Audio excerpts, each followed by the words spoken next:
Sonali, can you just tell us about the terminalist bit and what kind of patients require palliative care? What is a good death and what are the things that you can do at home when patients are faced with situations of this kind? And your question is hold on. Yeah, so palliative care, basically whenever we talk about palliative care, it is always thought of as an approach which is taken into consideration towards the end of life.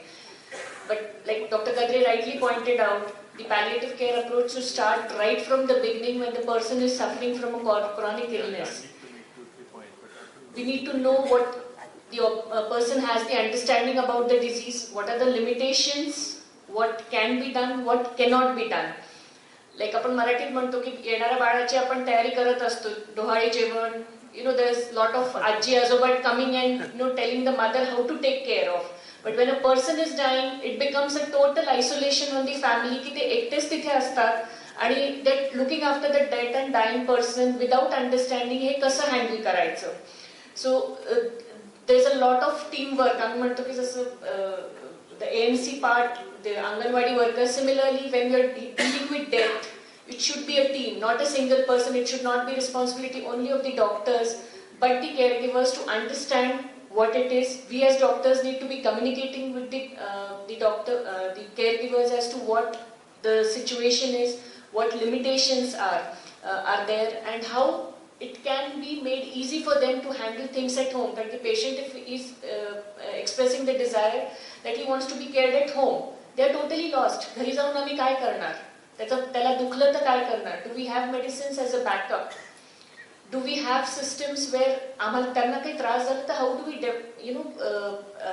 help the patient? So we have to empower the caregivers in looking after the patients at home. Death झाली तर कुठे जायचं? Most of the time it is आमचे patient नाही आहेत, आम्ही DC देणार नाही आहे.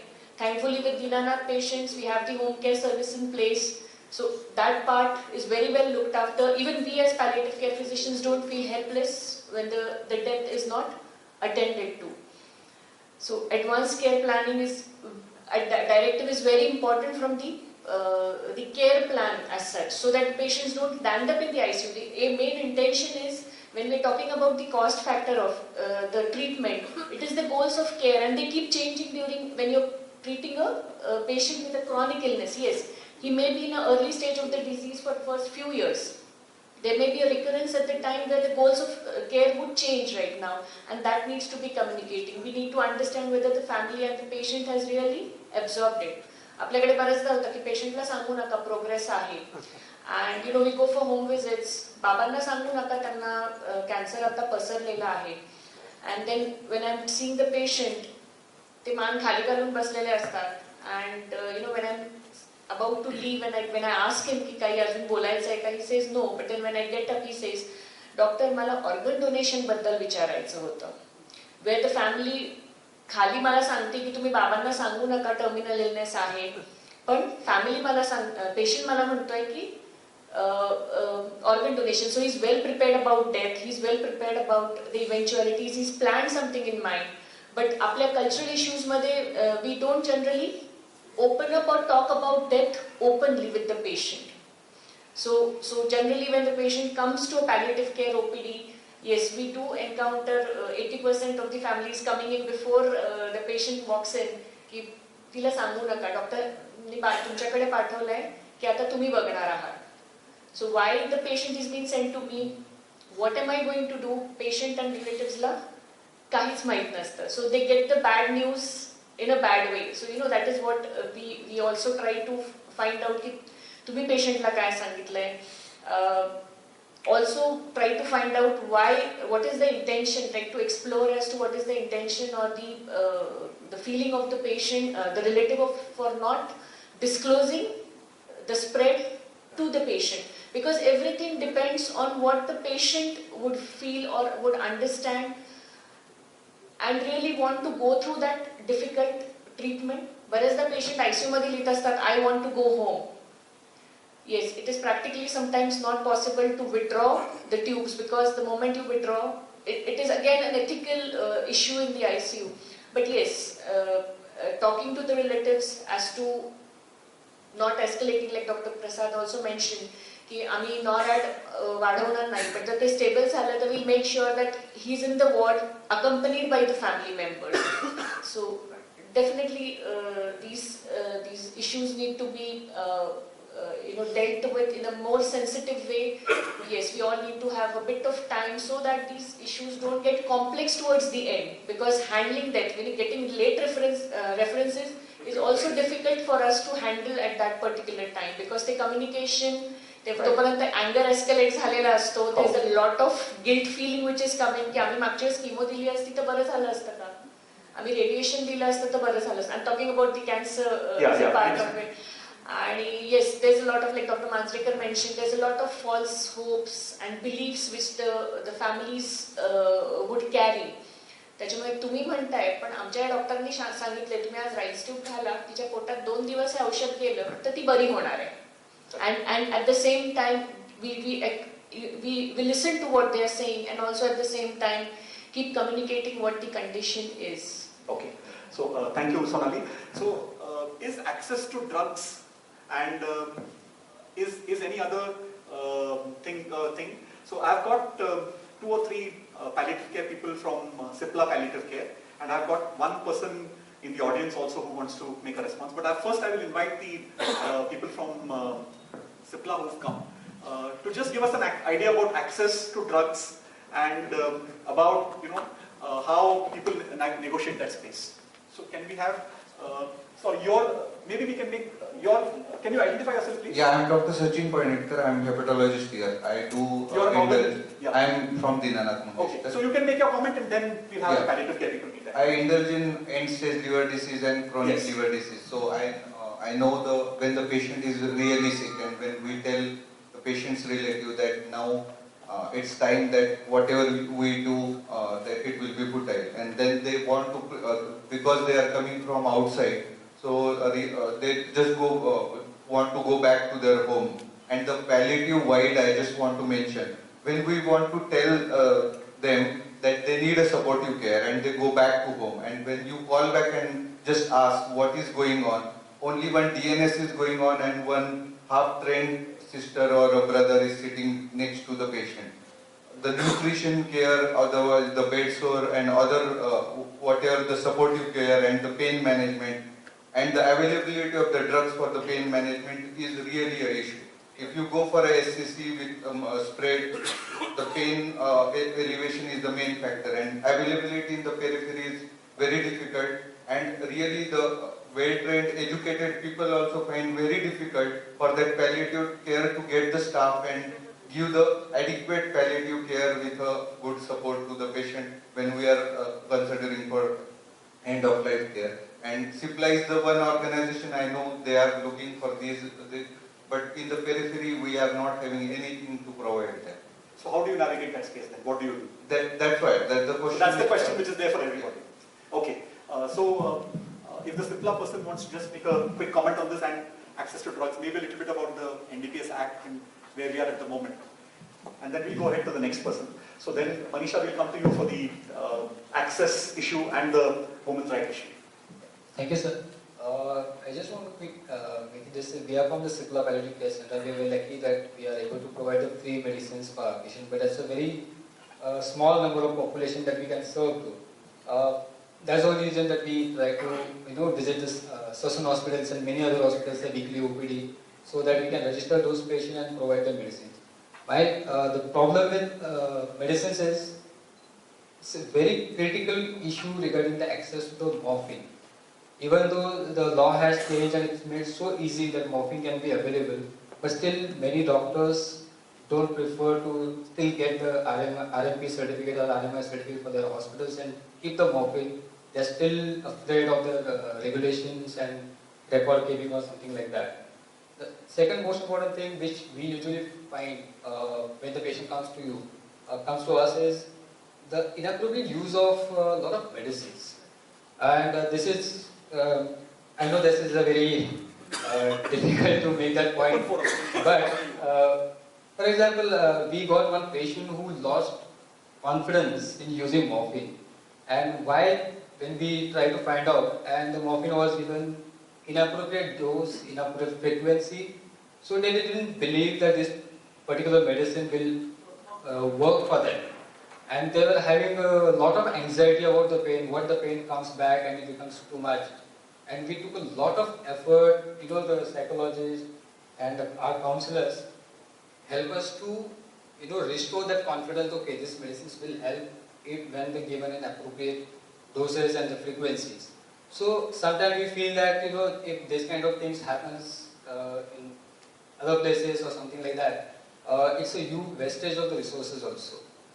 And second most important point, like for example, in Sassoon Hospital, there is a Jeevandhar Yojana, or Dinanath, there is a Jeevandhar Yojana. Unfortunately, there is no provision for palliative care in Jeevandhar Yojana. And it is one of the very important aspects that, the opinion, the policy maker should look into it. Why we are making a law on terminal ill, okay, but that's a terminal ill. Majority patients coming to ICU are the chronic, suffering from the chronic illness, and we know the disease trajectories. One last point I would like to make about the communication from doctors to the patients or the nurses to the patient is we tell them. Majority doctor try to tell the patients and the caregivers about what is to be expected. One point we fail here miserably is we fail to cross-check what I meant to say to the patient about their disease trajectory, what to be expected, whether they understood or not. Lot of patients say dialysis, doctor ne bola hai and it will help. But it will help you for the survival or it will help for the minimizing the complication or what? Many patients don't know this. And that's the only reason a lot of confusion happens that patients and relatives are not able to take a proper decision and they end up in ICU very often. And this is the one thing that we help in the CIPLA is we have a lot of number of counselors who help from the beginning. We don't allow the counselors to talk to the patient when there is a SOS basis or the situation arises.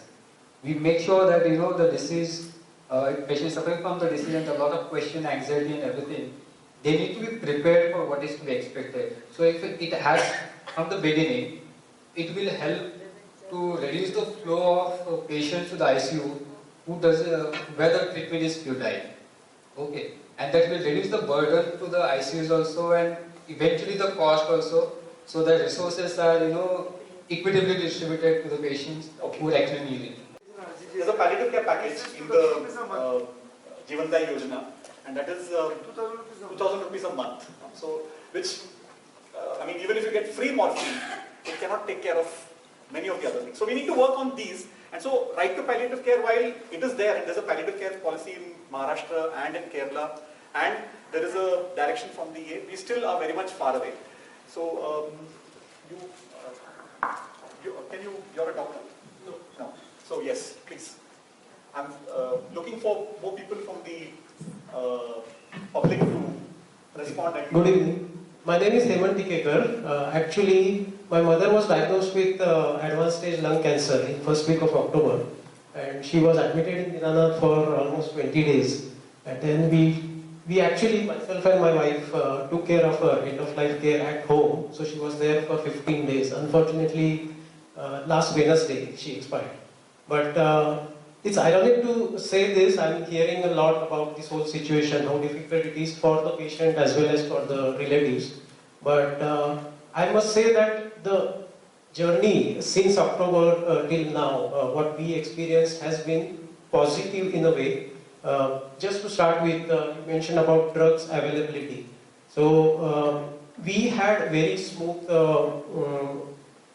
we had very good experience of having drugs with us whenever required. So even at home, we totally knew, we were always in touch with Dr. Saho, almost 24/7, I must say. Whenever the situation was changing for her health ups and downs, we used to get very proper guidance, what needs to be done. In fact, she had developed a wound, so it was a complicated advanced stage. So my wife used to do dressing twice a day. And we were prepared psychologically, physically by the team of doctors. And as far as the decision, again, there are complications. Who makes the decision? What is best for the patient? My mother actually was very conscious almost in the last day of hers. And in October, when the diagnosis was made and detected for this lung cancer, it was informed to her. So she was very well aware that she had a cancer. And there are, I think, two opinions here whether we should inform patient or not. But I think if you ask me personal opinion, I think she was at ease when she heard about it. And she kind of a strong person. She was a housewife for her 70 years at home. And I think mentally she was very strong. So as I think when we told her about it, I don't think it adversely impacted her in her last state. And overall, I should say that, yeah, it is important for, first of all, for doctors to tell us as relatives what to expect, very transparent and not like maybe give half part of it or try to give optimistic view of it. So it helped us a lot from that aspect. Thank you. Thank you. Yeah, please. I was waiting for somebody from a non-medical background to speak up. So, my name is Monica Shilanka, and my mother.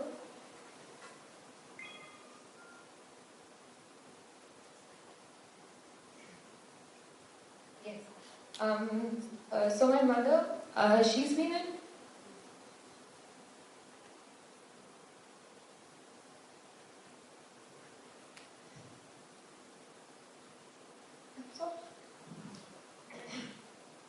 So she's been in a coma for the past 11 years, and yes, it has been a very difficult ride. And Dr. Prasad, I have a question that when the relatives ask you for what the next step should be, and when you explain based on your experience that okay, this decision needs to be taken, but to what extent are you successful in convincing the relatives? Because for doctors, it is, yes, I'm treating a mother, and for the relatives, it's like she's my only mother. And because since you've been in the hospital and you've seen so many cases, so you know that, yes, I mean, I've seen this happening time and again, and I know where this is going to lead to. But for relatives, since this is like, for us, it was like the very first experience. We had never visited the hospital before. And so when the doctor told us that I don't think we should expect that she would get up, so for us, like me and I, we were like, you know, we just like rubbished off the doctor's comment. We were like, and unfortunately now everybody is referring to another doctor, which is Dr. Google. So like everybody goes on to Google and, you know, oh, look at this case. Like this was a miracle, that was a miracle. I don't think, every patient is different. Maybe he's wrong about this. So to what extent, and now after 11 years somewhere, we want to let go now. We want, yes, that we want her suffering to end. So, and I feel that we've gone through this for 11 years, and after 11 years now we've come to this. And all our family members have gone through so much in the past 11 years, physically, mentally, emotionally. So sometimes I think that maybe I should have thought about this like 11 years ago. And I know there's no point in thinking about it right now, but how successful are you in convincing the relatives? I understand the situation is very complex in each case, and as you rightly said, it's another patient for us when we treat many patients together. But for the family, it's a unique experience, and it's only one time. So I think it's not about convincing the family. I personally feel that we should not convince the family. It's just that we have to put all the facts together, plainly, simply in front of them, and explain to them the entire spectrum of the outcomes that are possible with treatment, the expected course of the disease, and what are the best and the worst outcomes, and along with the entire spectrum of outcomes to the family. And we have to have multiple discussions, and the family has to understand what would happen, how well they are equipped to mentally, emotionally, physically, financially support the person if the person is going to go home after the initial care. So I think it's very, very complex decision, and it depends on the again, I would say it's unique to each family, unique to each person. So we have to consider all the social, physical availability of the personnel, financial resources, the mental acceptance of the patient, and most important, the values of the family and the patient. Every patient will have some values, every family will have some values. Some people do not like the patient to be in comatose state, on machines all the time. Some families would want everything on the earth to be done for the patient, may whatever be the outcome. Some families would just say ki just we cannot afford, and some poor family, they may just say we don't have resources, and whatever may be the best outcome for the disease, we are not able to afford, we can't miss our wages and miss our jobs and all, and we'll take them home. So it's a unique situation. I think there is no single answer to it. But communicating with the family openly, plainly, and giving the best professional opinion and having a dialogue about the possible outcomes and the values that the family considers important, the patient, if he's communicable, considers important, have to be incorporated, and sometimes we may be able to find a unique, suitable plan for the family and the patient. I think that is the way to go. I don't have a single solution because I have to deal with every family, every situation is quite different. And some situations are very complex, very demanding, putting us into dilemmas. Sometimes we do get professional help, and we may, as discussed, involve multiple specialists when we plan for long-term care, when the patient is likely to go out of the ICU but remain dependent, have not so good quality of life. So something called as health-related quality of life, HRQOL, which is something which is not commonly discussed by doctors with the families very often, because maybe doctors are not used to, maybe the families do not have an understanding to that level. But as the case may be, for each family there could be some level of understanding and agreement that could be achieved. And I think the multidisciplinary approach in some situations would definitely help, rather than a doctor trying to convince a family to take some course or undertake certain level of care at various levels, at home or at the institutional level. So it's very complex, but I think you could, with a dialogue, make it simpler, and sometimes with a multi-professional, multidisciplinary team like a palliative care person or home care team or a clinical psychologist or plain some social worker or plain some authoritarian person in the family or the society could help you with the decision making. So before we go to Manisha and Rama, one more thing, you also want to say something? Yes, please. Yeah. She is my daughter. My wife is in coma for 11 years. Sometimes I feel that keeping her alive with artificial things, in just putting the feeding and after 3 days giving the enema, we are in a way torturing her. Means sometimes she cries, sometimes we don't know why she is crying. Sometimes, so what is to be done? Means we are looking at keeping her alive, we are torturing her. This is not withdrawal or withholding, because she is alive on her, naturally. So we are not, we can say it's like force feeding, because we're just feeding her through the peg, and every 3 days we're giving her an enema, but there's no treatment that is going on. So that's what the question is. So how long this is going to be? We don't know how much time it will take. Now she is almost 33-year-old. She is not getting married because of mother. My other daughter is also, she is also, they are saying, who will look after the mother? This is my, I understand. It's a very difficult space, and I don't have any answers to this particular question. And the question of whether feeding through a tube constitutes an artificial intervention or not is open to question. It's being debated, and we don't have a very good, definition in terms of death, cardiac death, brain death is fine, but we don't have something which takes into account, the qualitative aspect of the person, whether that person is able to interact with the environment and whether people are able to interact with that person. So these are things which are largely unexplored territory, and we still don't have easy answers. And at least in our country, where euthanasia is considered illegal, we don't have a space which we can explore that. So I'm sorry, I don't have any, unless anybody in the audience wants to offer any. So Rama, you want to, but we'll just give a couple of minutes. We'll have one more person from the caregiver side tell us. And then we will have Manisha and then Raman you.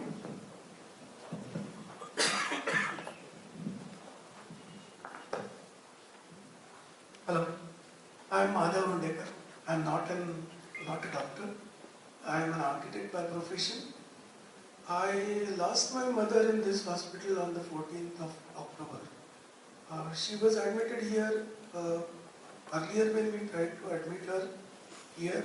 There was no space because of the chikungunya and other. The hospital was full. So 5 days we had to keep her in some other hospital. Her creatinine levels were high. There was some salt imbalance and other creatinine levels. She was having continual problems, and Dr. Dige saw her. She was under treatment of Dr. Suchita and Shiva. I would like to share my experience. I fully agree that this entire journey becomes a traumatic one. Hats off to you people. I can't imagine somebody doing this for 11 years. I only could survive about 4 weeks, this hats off to you. I mean, I simply cannot think of such endurance, such patience. But even then, what I want to share with you is, even when she was under treatment of Dr. Sucheta, and Sucheta and Shiva being good friends of mine, we were constantly in touch with them, though she was admitted to some other hospital where they couldn't go and see her because of the unavoidable circumstances. Later on she got shifted here, and like every other patient who's undergoing treatment at that stage, we had 2-3 things which were stark different probably. My mother had written me a letter. I had shared the copy of letter with Dr. Shiva. She had, about 5-7 years back when she was alright, when she said, if I happen to have some chronic illness, kindly ask them to give me Ichhamran, which was not possible. She was not aware of she was obviously not aware of the legal implication, medico-legal implications of that. But she had written it like this. Then when she was admitted, when she was in the state of mind that she could speak to us, she said, just do one thing, no ICU. And that's what she could explain it to me. I said, then we went ahead. Fortunately for me, I was accompanied by my 2 younger brothers, and so the responsibility of taking decisions was with me. But I told the doctors, that time these people were not treating her, we were in some other hospitals. So we said, no invasive treatment. Then they said, you need to sign a few papers, you need to give a certain undertaking, to which we all agreed. We signed them. And then later on we shifted here. Again, the consideration was the same, no invasive treatment, because she had categorically mentioned it. She had, and then but what I want to share with all of you is, all this thing goes, it's not a one-way traffic. It goes into various ups and downs. Sometimes you yourself are thinking, whether I am doing really the correct thing, whether I am really taking, the doctor is saying something, but he may be wrong. The other doctor may have some other opinion. Whom to listen to? My brush with the medical profession is only that I have designed a few hospitals. That's all I know about medical profession. But I have friends. So I have been talking to Shiva, I have been talking to Sucheta. All the time, what you need, here everybody is talking about communication, and like she was asking you in utter frustration, I believe, because whether you are able to convince. It's not a question of convincing, it's a question of guidance. Here what the patient's relatives who are bestowed with the responsibility of taking decisions on behalf of the patient and to stand by those decisions. And the decisions do involve life and death situation. In that case, what you really look forward to from the doctors is guidance. Like it has been very rightly pointed out, you need to make the entire spectrum open before the relatives. My situation was such that I was supposed to take the decision. There were elder people, but they were all under impression that whatever decisions I take, that will be for the best. Fortunately, I had that particular wish of that person in my hand. As a result of which, though my mother was unconscious, I was able to convince the elderly people also that this is her wish.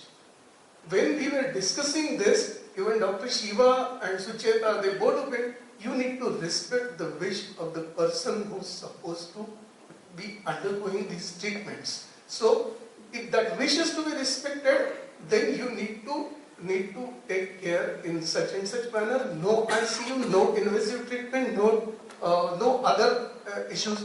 Then we started thinking rationally. Then they made us aware as to what will happen. All three of them, all of them are here. They made us aware. I was not aware as to, and I am not very fond of the Dr. Google. I never Google. I believe in people.